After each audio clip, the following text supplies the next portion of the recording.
I am here to talk to you today about business. I have some really interesting facts and things that I want to pass on to you that I've used in my own business. I'm Susan Lennart, and I have had multiple businesses that I've built, and I'm putting together a lot of that information and being able to pass on some ways that I've won and I've lost, but a lot of hopefully helpful insights to small businesses, medium businesses, and to help grow large business as well. So wherever you're at, and one of the subjects I've been talking about recently a lot is branding, and branding can help anyone at any level. You know, it's like some people talk about personal branding, some people talk about company branding, lifestyle branding. There's no difference in branding. When you start with branding, you just have to get in and know yourself very deeply, and so you're able to portray who you are. So know this fact that in business, or in your personal life, but I'm going to talk about business here because we all are entrepreneurs. If you are a jewelry designer or an artist, you are also, if you're selling your work, you have your own business, so at whatever level, whether you want to stay small or large or intermediate or at whatever level. So know that in business that everything will come from you and who you are. You're the source. Your own company needs to feel like you, be like you, and have the essence of you. So the more you dig into yourself, and who you are, what you love to do, what brings you love with things that you love to build, jobs that you love to do. This will make your business stronger, and you'll be able to brand more deeply, and in turn able to attract like-minded people. Like attracts like. I'll tell you a little story here. When I taught workshops, I noticed at the very beginning, I would teach workshops. I'd have like 20 to 30 people in the classroom for 6 hours. And at the end of the 6 hours, I noticed that the same type of people actually walked in and sat down together. So I would have a table of creative people, I would have a table of professionals, I'd have a table of really uptight people, I'd have a table of people who had creative blocks, and then I'd have the creative people, who were just flying and going. And I always thought it was so interesting that like attracts like, and there it was in full proof for me. So it's like I really began to understand that this is the way that life is, like attracts like. So in that sense, your vibration, so in that fact alone, it gave me the strong belief that like-minded people, you can actually attract to you like-minded people who will love and cherish you and your work and become your tribe, your buyers, and your supporters.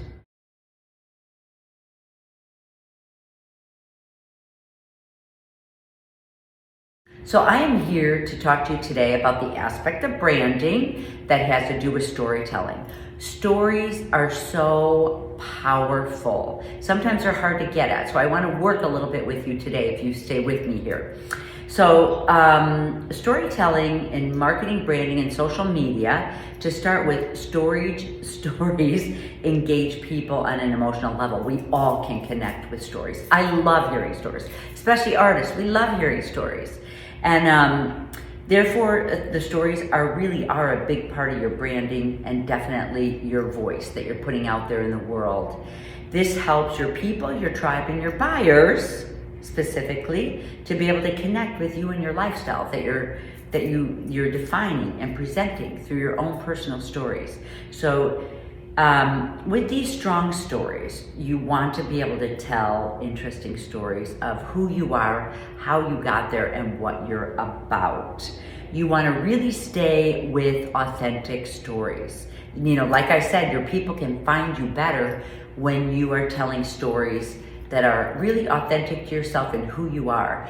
And I want to point out one thing is to, even if your story is strong and powerful and interesting, that's one thing. But even if your stories are quieter and mild, you're going to find stories. The important thing is to really tell authentic stories, and they will be powerful, even if it, is about a little loss in your life, or, something small. We all have different professions. We can start with that. So I want to emphasize authenticity, because when your true self shines through, it makes it easier for your tribe to find you. Does that make sense?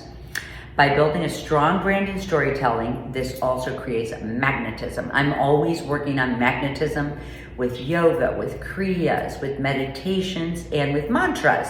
And now in business, and really defining yourself, really writing stories. Because magnetism is the vibration. You're just putting it deeper and deeper into you and into your business of who you are. So of course, the magnetism attracts your people, once again.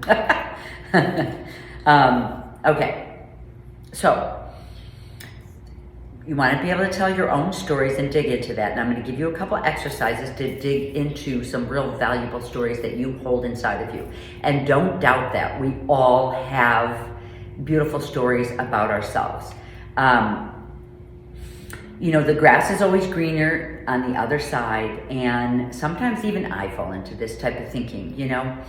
Sometimes you see somebody else's artwork that's so different, and it looks exciting and interesting. We live so much in ourselves that we forget how interesting we are ourselves. And I like to say that to people, because back in the day, I would build all this jewelry, but I sat there by myself in my studio, and once I could pack it up and get out to a show or an event, I pulled it out and I was like, whoa, this is some pretty great stuff, So you really can see it when you step away from it a little bit. You can see who you are, what your work is about.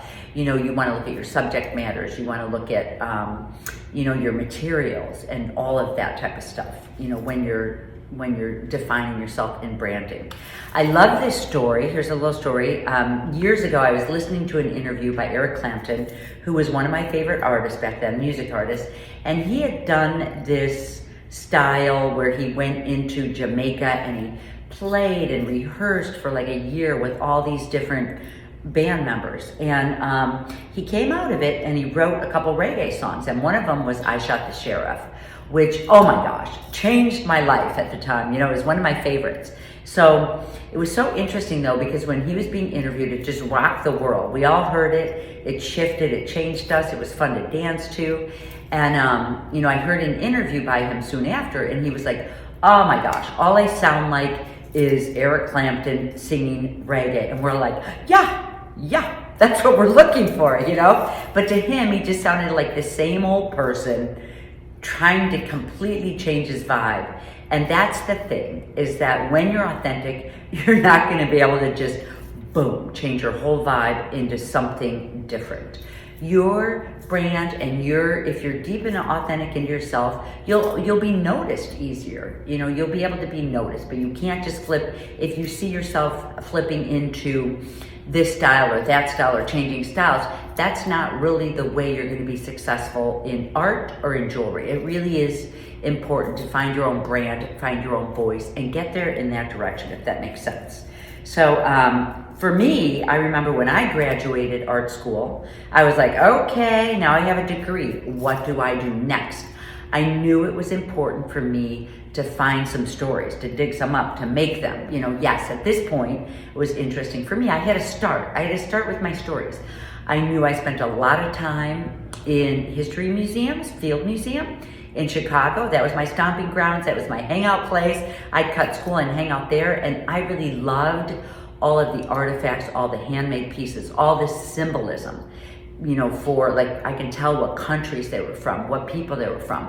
I listened to stories about what Talisman, what protected people, what helped people live their life back in time. So that was really interesting for me. So that was a good start. So I knew I liked other countries, and now I was like, okay, it's time for me to get started in travel, in working, and find my way. For me, it's like I didn't worry about, at the time, I had very low expenses. I didn't worry about taking a lot of money, for a job. I just worked in repairing ethnographic jewelry. I was a silver buyer, and I traveled around the world, and that's where I began my studies of Talisman. That is at my core, even to this day, many, many years later. You know, it really is at my core. So I'm going to actually challenge you guys in crafting your brand story. So how to get into your stories. You know, this is something, this story that I just told about myself that was the beginning of my love. I want you guys to write down, to pull out a journal, write these questions down, and you can always answer them later, but this is a challenge for you. I want you to ask them, what inspired you to become a jewelry artist? Think deeply about what inspired you to do your current work. This is definitely a good story. How can you tie your subject matter into your medium or your work into your history? Like, think about all of this. You know, what inspired you to become a jewelry artist? Here's another little story that I'm about to say that could inspire you. Many years ago, oh my gosh, my great-grandmother moved into our house on my mom's side. She lived with us, and I just loved her. I was fascinated with her. She didn't speak a word of English. She came right from Croatia, and I just loved her. Her vibration, it must have been like attracts like, right? And we couldn't speak to each other, but we felt each other, and we knew each other intuitively. And while she visited us, she would come in for like 6 weeks at a time. I would sit by her side, and she taught me how to crochet. And in these times of crocheting, I could sit there with her struggling through, and she would gently reach over and help me. And I could feel her strength of a great-grandmother. I could feel her life in our whole family history. And I could feel her culture, you know. And I actually was able to I actually inherited my great-grandmother's wedding dress from Croatia. Her whole village sat and stitched this dress, crocheted this dress, and I was able to keep this with me, and I have it in my home in a really large frame, and it means the world to me because it brings back these memories. There's my little story. So think about what inspired you to become a jewelry artist or, you know, develop your style. The next question I'd love to ask you, I want you to write down, is what is your unique mission, or what is your purpose behind your work? What is driving you? Are you like, for me, I can say in my life purpose, and my work purpose, I really love working with women. I love raising consciousness of women. Women are the leaders in the world. You know, we really do lead our families, lead our husbands, lead the men, you know, behind the scenes sometimes in the forefront. But I am always around a large group of beautiful women. It does all of us the best of good if we all raise our consciousness and stay on a certain level, you know, higher level, and work together and just create. And creation actually creates a higher consciousness, right? So that really is my mission and purpose behind jewelry. When I teach, when I meet up with people, you know, I even said to someone the other day on the last unfolding conversation, if you get to pop in and listen to it, I actually said that, hey, teaching jewelry workshops is just a part of everything that happens. It's about connections, being inspired, you know, even if you never built a piece of jewelry in a workshop, you're connecting, you're being inspired, you're creating, you're finding a new way of living, you're looking at life differently just from a jewelry workshop, not even getting to the pieces you're building yet. Make sense? And the third question I want you to ask is, what values do you want your brand to represent? What values do you have that you want your brand to represent, or your jewelry or your artwork? What are you representing here? You know, for me, it's like I'm really representing the love of my brand going into a higher consciousness, a spirituality. Through all of these Kriya exercises, I see my whole brand as unfolding. You know, I invite you inside unfolding. This is my studio. This is my life, you know, and see how you guys like it here. So this is just the beginning little pieces and parts about branding, and this specifically about storytelling. There's so much more to say and so much more I can go into, but try to sit quietly, really make a point to sit with these 3 questions, and we'll get started here. So enjoy yourself, enjoy your business. We're all entrepreneurs, and at whatever level, big or small, and just wanting to, it's always good. Energy is money. I talk a lot about money and selling your work and business, but money is good. It's just that flow of energy in our life, right? And we all need it. Okay, you guys, we'll see you soon.